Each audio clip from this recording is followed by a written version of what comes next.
नमस्कार. आज मी दाखवणार आहे पारंपरिक सजावट आणि दागिने. तुमच्या घराच्या पूजेला द्या एक पारंपरिक आणि शाही लूक. पहा हे सुंदर हस्तकलेचे नमुने.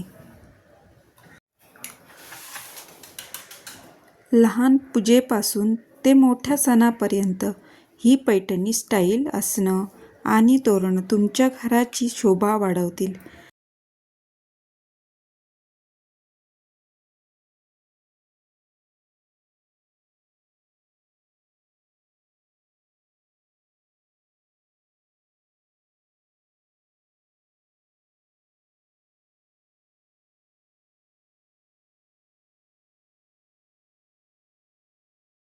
आणि खास सण समारंभासाठी हे मोहक पारंपरिक दागिने, नथ असो व हार, प्रत्येक डिझाईन आहे खास. यातील तुम्हाला काय सर्वात जास्त आवडलं हे कमेंटमध्ये नक्की सांगा आणि अशाच नवनवीन व्हिडिओसाठी फॉलो करा. थँक्यू.